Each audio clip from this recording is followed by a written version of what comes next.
The link at WTIBFM.com. The opinions expressed in this show are for general informational purposes only and not intended to provide specific advice or recommendations for any individual. To determine what investments may be appropriate for you, consult with your attorney, accountant, financial, or tax advisor prior to investing. Securities and investment advisory services are offered through Genois Wealth Management Incorporated, member FINRA SIPC. Now, here's your host for Financially Speaking, certified financial advisor, Jim Taunton. And welcome to Financially Speaking. Jim Taunton here, your host for the next 30 minutes. Glad you joined me. And I hope you'll be glad when it's all said and done. Would not be much of a listener participation program without listeners, would it? Which reminds me, we would love to have a phone call this evening. I've left plenty of free time for that. So call me with any question, comment for that matter, financially related, and we'll be glad to chime in with you. Hopefully I can answer a question. And the number here is 561-TALK, 561-8255. That's, of course, always area 252, 561-8255. If you call me with a question, your name goes into the drawing for the dinner for two at Ontavola. I'll even pay the tip. And great place to eat. And call me during this break. We'll take your call first when we come back. And if I don't have a caller waiting, then I'll just start disseminating the information I've put together. But interrupt the monologue at any time. We'll be back in a couple of minutes. Ayden Golf and Country Club invites you to become a member. Come tour our beautiful clubhouse, ballroom, and facilities. For a quality golf experience, sign up for our discounted special membership rates. Low monthly dues with no quarterly food minimum or assessments. Folks love to play golf at Ayden Golf and Country Club. Cool off at the pool all summer. Enjoy excellent food and beverages from the snack bar. Even store your own cart, unless you like to walk. Call 746-3389 for special limited membership rates at the Ayden Golf and Country Club. My practice has been built on accessibility, responsiveness, and a willingness to be proactive for my clients. I'm not afraid to make recommendations relating to your investments and planning. I do hope all of your financial decisions are good ones, but let's not rely on hope. Let's roll up our sleeves and get to work. Jim has attained 3 professional designations: Certified Financial Planner, Chartered Life Underwriter, and Chartered Financial Consultant, which entails 20 courses of study with examinations and a comprehensive national board exam, administered by the Certified Financial Planning Board. Jim has been practicing in financial services since 1979, which includes investing, planning, and insurance to help you meet your financial goals. Among the many awards Jim has received in his career is his selection to the Guide of the Top Financial Planners by the Consumer Research Council of America. So if you want to work with someone who is working for you, call Jim at 756-4700 or email him at planning@financiallyspeaking.com. That's 756-4700 and planning@financiallyspeaking.com.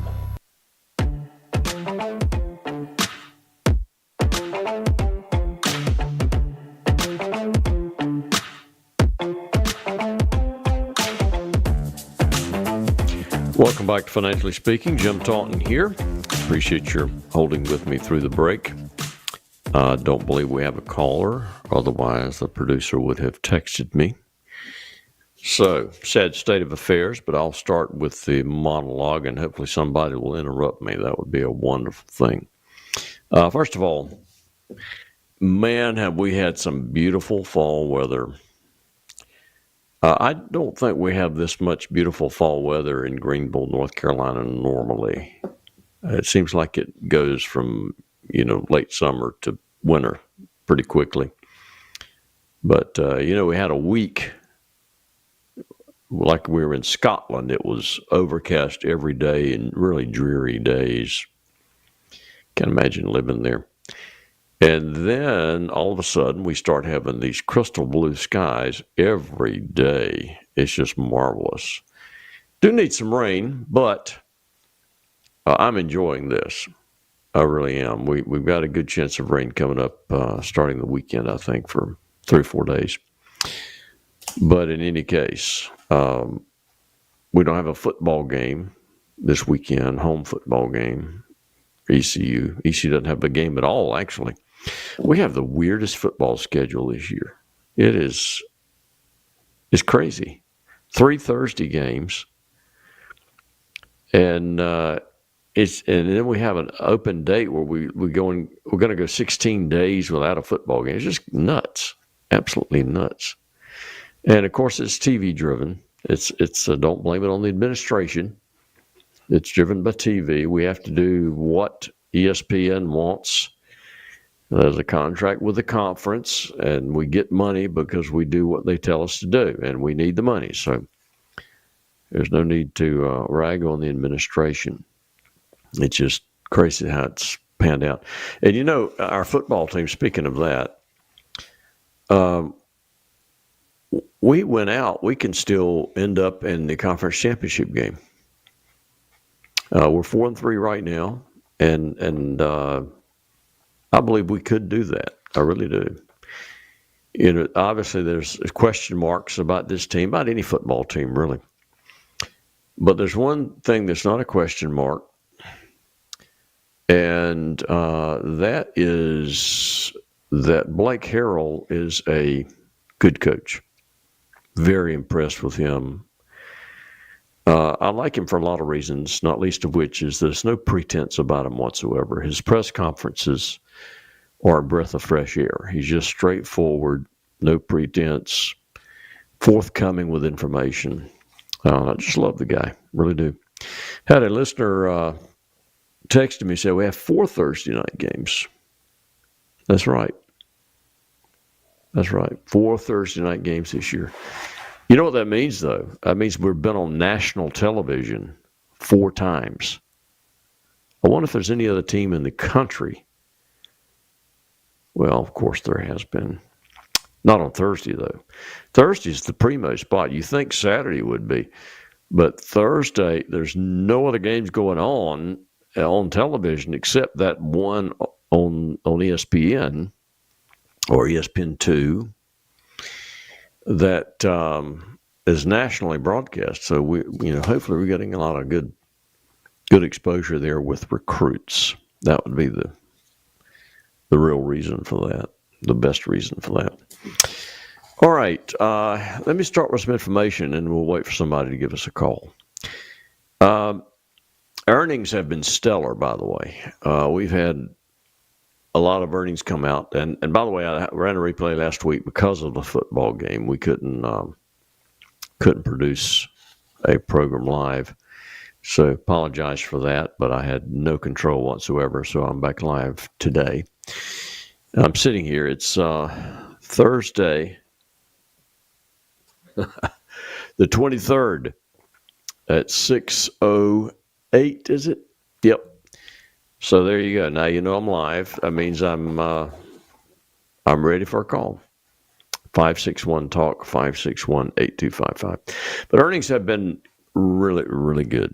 And analysts are actually increasing their projections for earnings with most companies. And that usually bodes well for the stock market, and it has been a good period for the stock market. And I'm going to give you some numbers, and I want you to think about these numbers. The S&P, and I'm going to give you a quarter to date, which means the third quarter of the year, and then a year to date, which would go back to January. If you think the market has been in the doldrums, quarter to date, it was up 8.12%. The S&P 500 was. That's a fourth of a year now, 8.12%. It's not exactly accurate, but just multiply it times 4, you get some idea of what the annual rate would have been. That's 32%. But year to date, we're up 14.83. I'll take that all day long. The mid-cap, S&P mid-cap, quarter to date 5.55, year to date 5.76. So something other than mid-cap has caused that S&P index to be as high as it has been. Let's see what it is. Small caps, quarter up 9.11. Year-to-date, 4.25. We have the MSCI EFA index, Europe and Asia, Far East. Year-to-date up 25%. Quarter 4.77. So year-to-date, that EFA index has just absolutely smoked the S&P 500. So part of that, by the way, is the weakening dollar. We've seen the dollar go down in value for quite some time now, and a weakening dollar is going to be better for foreign equity markets. Emerging market index. Year-to-date up 27.53, quarter 10.64. Again, just obliterating the S&P 500. Bloomberg aggregate, U.S. only, 6.13 quarter and 2.03 year-to-date. The Morningstar U.S. moderate, which would include some bonds, year-to-date up 12.31, quarter 5.42. So any way you look at it, the stock market's done well, very well. So if you became afraid at some point in time and ran for the hills, you've shot yourself in the foot, and you almost always do when you do that. Never change a long-term investment strategy because of short-term circumstances. If you look over my shoulder here, over here, you'll see a little wall hanging. It says in trade your plan, not your emotions. And that is the name of the game. Fear and greed are the two emotions that drive most individual investors' decisions, and it usually drives them to make bad decisions. That's why you typically want to work with a professional investment advisor. If the advisor does nothing else but remove emotion from the investment decisions, he's probably earned whatever you're paying him. All right, now let's narrow it down a little bit. Let's look at the sectors and see how the sectors have done, how they compare. Let's see. Services. Year-to-date, up close to 25%. Quarter, up over 10%, about 12%. That's pretty phenomenal. Information and technology. Year-to-date, up 23%. Quarter, up about 12%. Industrials, up about 18% for the year. Utilities, up about 18% for the year. Financials, up about 12.5%. I'm looking at a chart that doesn't actually have the numbers. I'm looking at the bar and seeing where it falls. So I may be off a little. Materials, up 10+%. Energy, slightly below 10%. Real estate, these are our year-to-dates now. I'm not going to give the quarter for all of them. Real estate is up about 6-7%. Consumer discretionary, up slightly below 5%. So one of the underachievers. Consumer staples, up about 4%. And coming in last place, year-to-date, healthcare. It is positive, however, but healthcare is only up about 3% for the year. So if you were heavy healthcare, then you hurt yourself a little bit. Now let's look at the style box returns. And I've talked to you about this before on the program, but some of you may not have been listening at that time. And this is a Morningstar style box. And what Morningstar does is they create 9 boxes from 2 axes that they use. One is the style and one is the size. So we've got small, mid cap, large cap on one axis. Then we've got value, core, and growth on the other axis. And where these all intersect, it creates 9 boxes. So it's 3 times 3, 9. And so we get to see which type of stock by style, not by sector, perform better. Large value is up 5.52 year to date. Large growth is up 7.59. So you've probably been hearing it. Growth has been outperforming value. Well, Jim, what's the difference? Well, value is a value.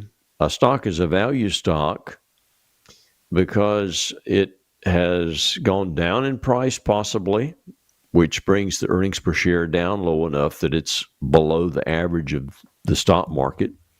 That's one metric that they use. Or the price has gone up more slowly than others, which creates value. Also, a high dividend creates value from a stock. Growth stocks are just that. These are stocks that are poised to take on more market share, and they're aggressively going after business, and they're looking for that stock price to grow. We've got small growth is just below large growth. So essentially the growth area was the highest performer. Now, small value was actually the highest performer of all the styles. So if you were heavy small value, you did well. All right. That's quarter, by the way. I made a mistake there. I looked at the quarter boxes. Yeah, large growth has been by far the highest performer year to date at 15.25. All right. Now, let's look at the earnings per share chart. And you won't look at it, but I'm going to look at it. S&P 500 earnings per share. It looks like that we've had a significant increase in the last year in earnings per share. And that bodes well because the price of stocks typically follow earnings per share. You can't really have a consistently increasing price on a stock unless the earnings of the company are going up. It might for a while, but it's not going to go up for any length of time unless the earnings are going up. How do earnings go up on a stock, Jim? It's very simply that a company is making more money on product. They're gaining market share. They're coming out with new product that is more popular and more people are buying it. Basically that sort of thing. So yeah, I'm looking at the chart and man, the earnings look great on this chart. And of course the S&P 500 index follows almost exactly what the earnings per share is doing over time. All right. The U.S. dollar since 2022, October of 2022 was the peak value of the U.S. dollar as compared to the basket of foreign currencies. That's how they measure it. Okay. I have a ringy-dingy in my ear. That means we have a caller. Do we have a name? William? David. Yep, his name is David. David, okay. David, go right ahead with your question. India, Delta.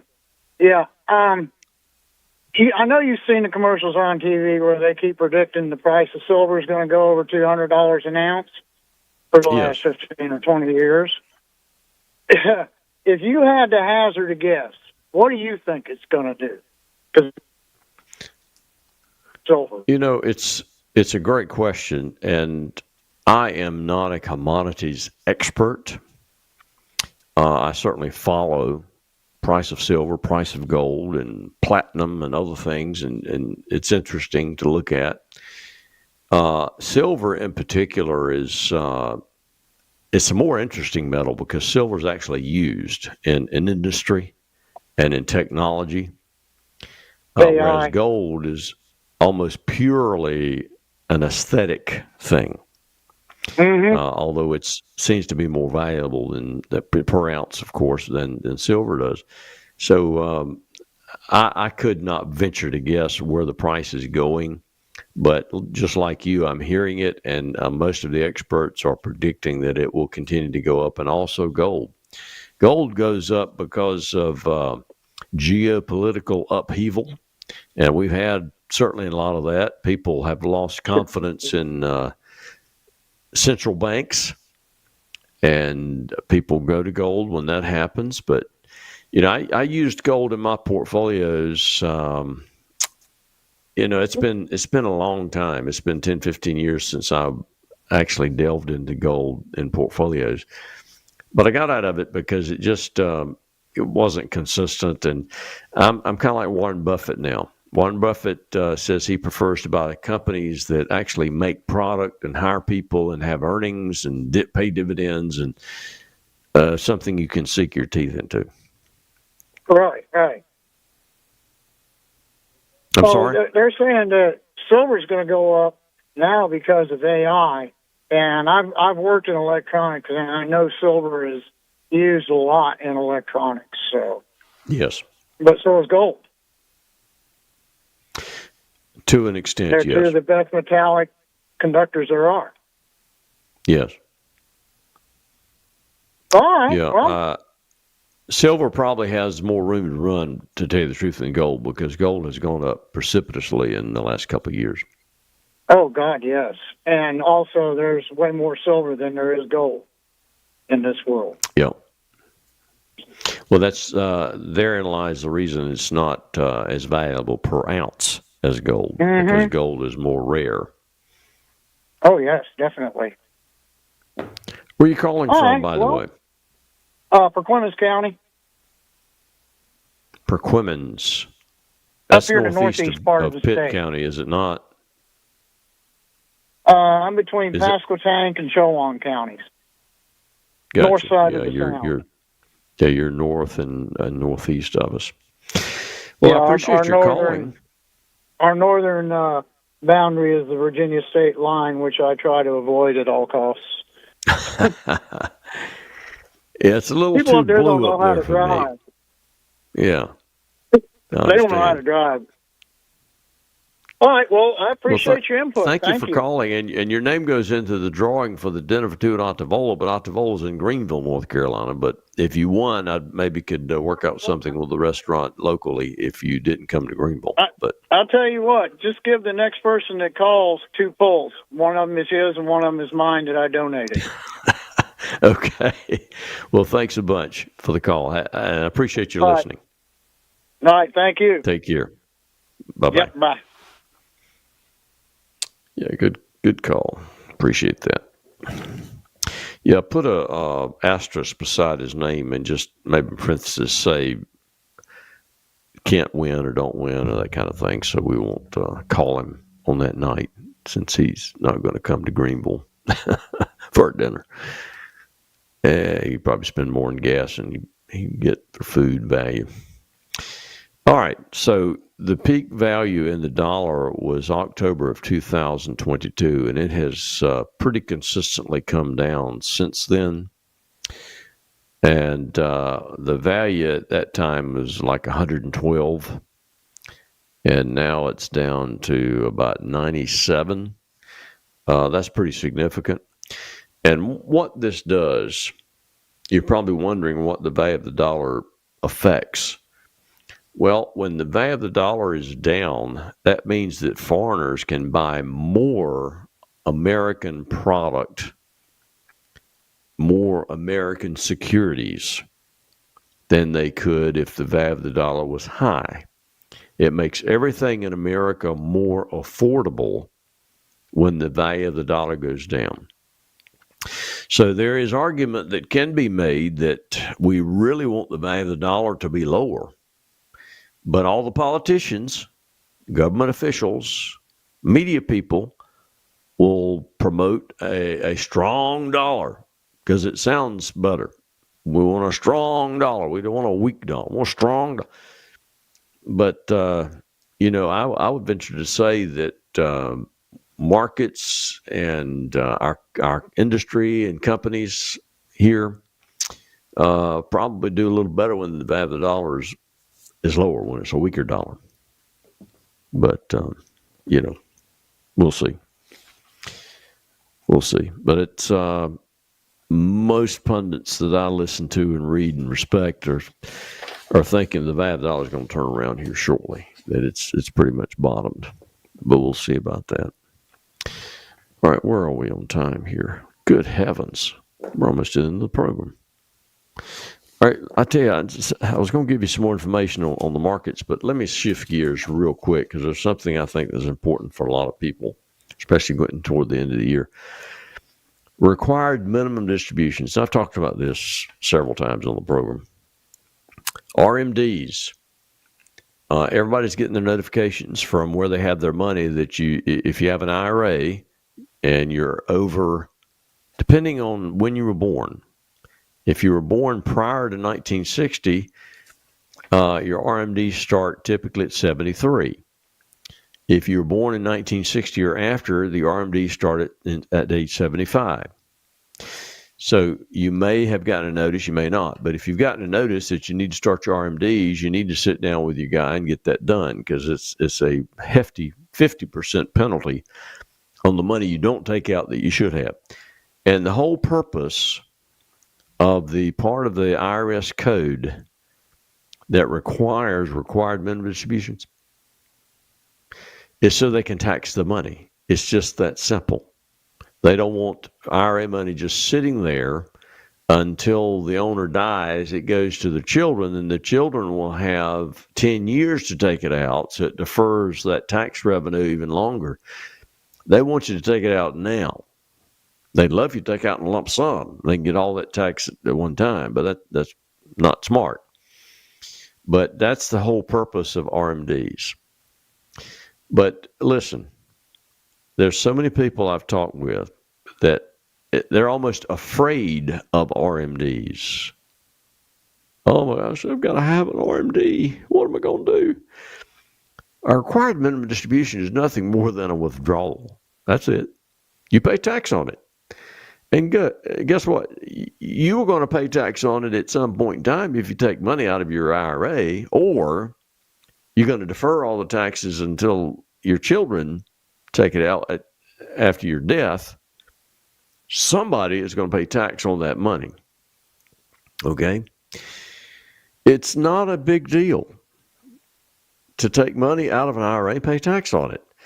Matter of fact, most of the time when we set up a withdrawal for someone, we actually withhold taxes and let them net after taxes into their account.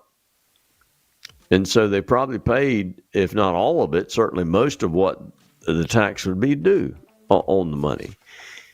So go ahead and take the money out, and give it away, spend it, whatever you want to do with it. You can also reinvest it. A lot of my clients will do that. Well, Jim, I don't need the money. Well, you got to take it out.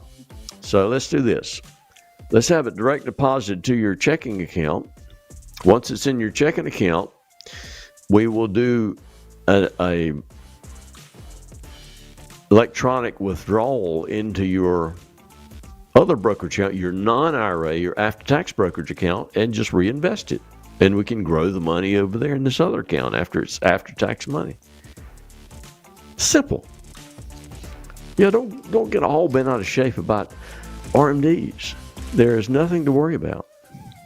We just get it done. And we calculate them for our clients every year automatically. Not a problem. All right. I don't hear any music, William, but I believe we're at the end of the program. So I I don't know if I just can't hear the music or if you started it and I started it. It ended. I thought it was loud enough. no, I couldn't hear a thing. Oh, really? Oh, yeah. Have we signed off already? We've signed off. Oh, okay. Yeah, I didn't hear a note.